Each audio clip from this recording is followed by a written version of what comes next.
Since the start of my relationship, my routine hasn't really changed. She wakes up and her skin is perfect every day. She doesn't even have to wash her face. I have to do all this stuff only to look like this. It's very hard. Like, yeah, you want to be surrounded by your people. Of You course. love them. Also, like in your relationship, how does that play out? You know, I never dated anyone before who like reciprocated all the things I did. And like, we're just like, we just do everything together and like go back and forth. And like, you know, like yesterday I was like exhausted and I like was so tired and she just like did everything. You know, at nighttime, you just like have to do all the stuff. You gotta put the dogs away. You gotta like go fill up the glasses of water. You gotta go make sure this is done. You gotta lock that door. You gotta do this. And usually I do all that stuff. And I was like, I'm exhausted. She was just like, I got you. And it was just like everything. And it's like things as simple as that. I'm just like, oh, like it just feels so good. Yeah. And it feels so good to like, you know, come home and like just know that the other person is trying to make the other person so happy. Yeah. Make their life so much easier. Carson Daly, please report to the studio. Live. Carson, get to the studio. To the studio. Get to your first date. Says she's like, you know, before I started, you know, dating Selena, she would always say, I want you to be with someone from a good family. And then your parents are divorced. My parents are both are the divorce. Oh, they are? They are the divorce. You talk to your dad? I speak to him. You heard a daddy issue come out of your eyes. Why? Why do people do this? If I were a wild animal, what kind of animal would I be? Monkey or koala bear. Just kidding. Just kidding. Do we have a favorite? It's honestly the two I was thinking. I swear to God. Just kidding. Just kidding. Do we have a favorite? I did something that really hurt him. I did something very immature and stupid. It damaged the idea of me for you. Yeah, I think so too. She went out and did things that hurt me. And so it was just this hurt. She hurt me.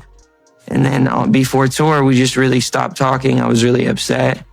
And rather than, you know, before that in my previous relationship, I went off and just went crazy and went wild, just was, you know, being reckless. Yeah, I got better. And so she would reach out to people that were like, that we knew. And she would get like these, you'd hear, right? You'd hear like, oh, he's doing so well. And she would be so pissed off because she's like, he's not doing well without me. Facts. Right? People think that like I'm just some machine or some like product that they put together, and it's like this movie really shows that like I've been playing music ever since I can remember. I'm here to take all the constructive criticism I can and become not only a great artist, but like at the end of the day, a good person and someone who, you know, learns from my mistakes and learns from different things. You know, everyone's gonna make mistakes. I'm 16. Everyone makes bad choices. My first girlfriend, I took her on a date. Right. And I did the same thing. I rented out the Staples Center. Okay. We went up to the top row. Yeah. Watched Titanic on the big screen? Yeah.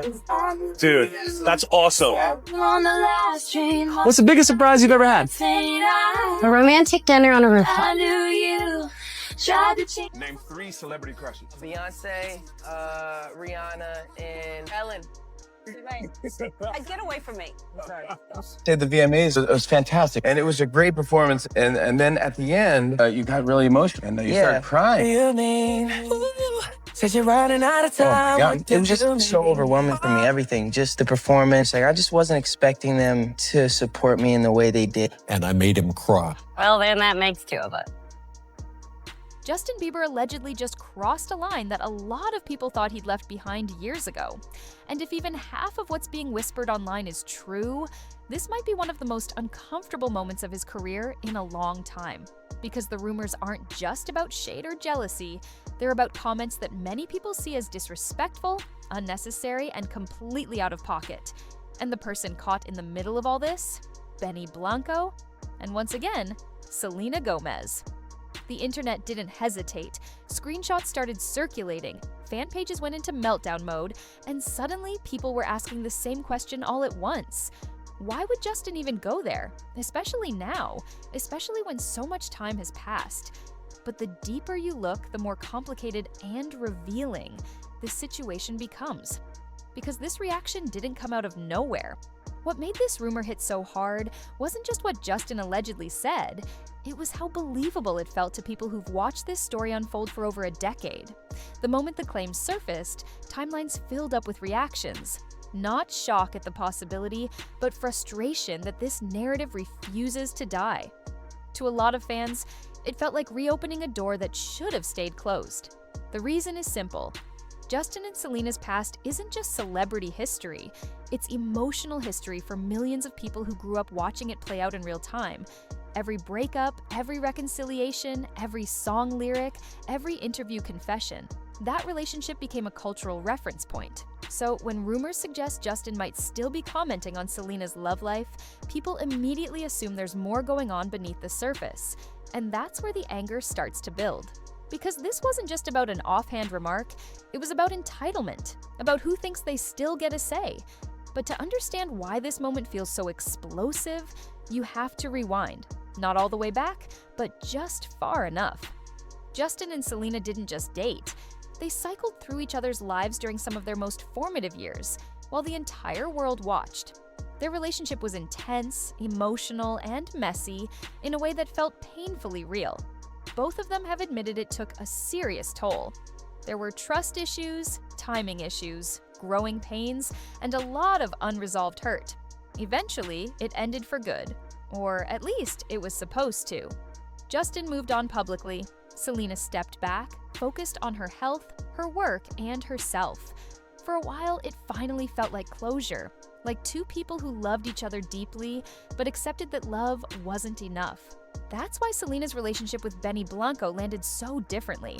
There was no chaos, no public back and forth, no dramatic rollouts, just two people spending time together, laughing, supporting each other, and not trying to sell a fantasy. Fans noticed it immediately. The energy was calmer, more grounded. And for people who've watched Selena struggle for years, that shift mattered, which is exactly why Benny became such an unexpected target. Blanco isn't a flashy celebrity boyfriend. He doesn't fit the traditional pop star image, but what he does have is credibility.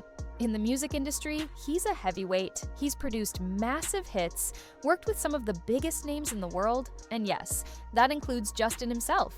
He's respected, successful, and known as someone who stays out of drama. More importantly, by all visible accounts, he treats Selena well. That's what makes the alleged comments so jarring. Because if the rumors are accurate, this wasn't about concern. It wasn't about protection.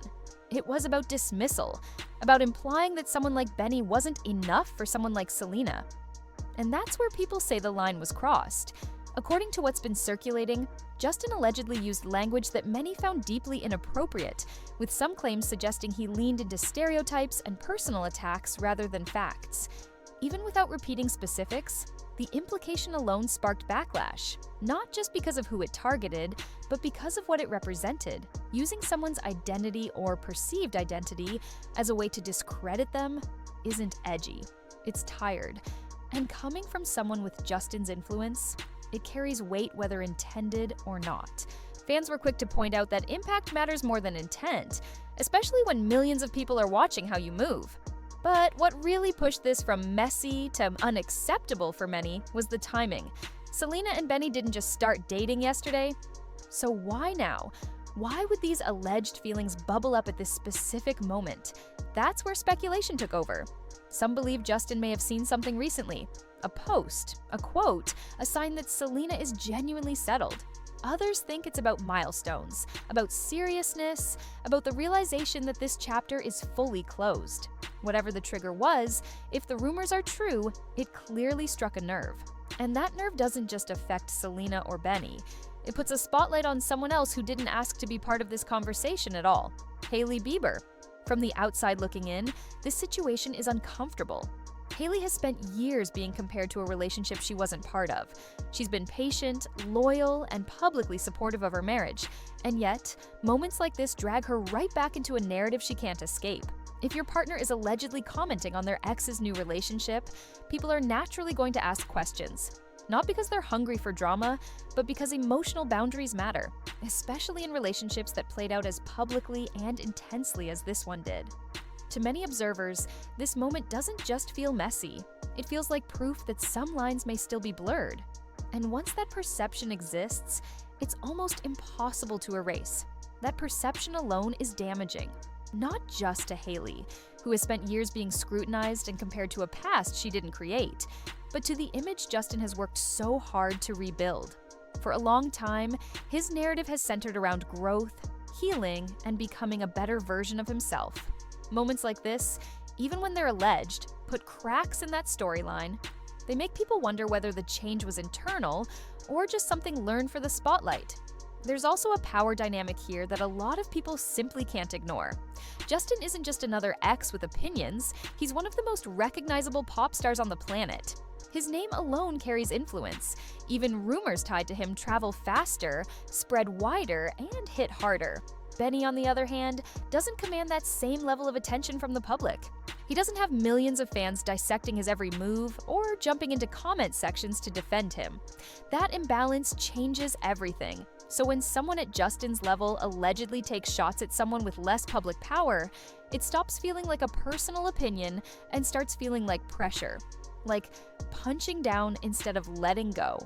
And for fans who once defended Justin through his most chaotic years, that's been the hardest part to reconcile. Many of them stood by him because they believed he was different now, that he'd learned, that he'd grown past this exact kind of behavior. For years, Justin has spoken openly about faith, self-reflection, and accountability. He's talked about learning from his mistakes and becoming more intentional with how he treats people.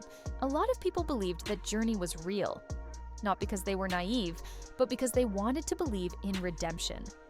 But moments like this force uncomfortable questions, because growth isn't defined by interviews or carefully chosen words. It's defined by behavior, especially when no one is supposed to be watching. If these claims are exaggerated or completely untrue, silence only gives them room to grow. If they're accurate, silence looks like avoidance. Either way, the longer nothing is addressed, the louder the conversation becomes. Rumors don't fade when they're ignored, they mutate. And once again, Selena ends up caught in the middle of it all. She spent years trying to move forward, building her career, prioritizing her mental health, and protecting the peace she's openly admitted is fragile. She didn't respond. She didn't escalate. She didn't fuel the fire. And that restraint says more than any statement ever could. But it's exhausting to keep being pulled backward by someone else's unresolved emotions. At the core of this entire situation is a simple truth that gets lost in celebrity chaos. When a relationship ends, it ends. No one owes their ex access, commentary, or approval. Love doesn't equal ownership. History doesn't equal entitlement. And if these rumors are true, this wasn't about concern or care. It was about control. So the real question isn't just what was said, it's what it reveals, and where that leaves everyone involved moving forward. Justin is facing one of the loudest waves of criticism he's seen in years. Selena continues to be scrutinized for simply living her life. Benny is being discussed in rooms he never asked to enter. And Hailey is once again forced to exist in the shadow of a story that refuses to stay buried. What happens next depends on accountability. If the allegations are false, addressing them matters. If they're true, an apology matters. Not a polished statement, but real ownership. Because words shape culture, especially when they come from people with influence. At the end of the day, this situation isn't just about celebrity drama. It's about boundaries, growth, and whether moving on actually means letting go. And that's the part people can't stop talking about. So, what do you think? Do you believe these rumors hold weight, or do you think the internet is reaching? Should Justin speak up, or is silence the better move? And do you think this story will ever truly be finished? Drop your thoughts in the comments, because this conversation is far from over.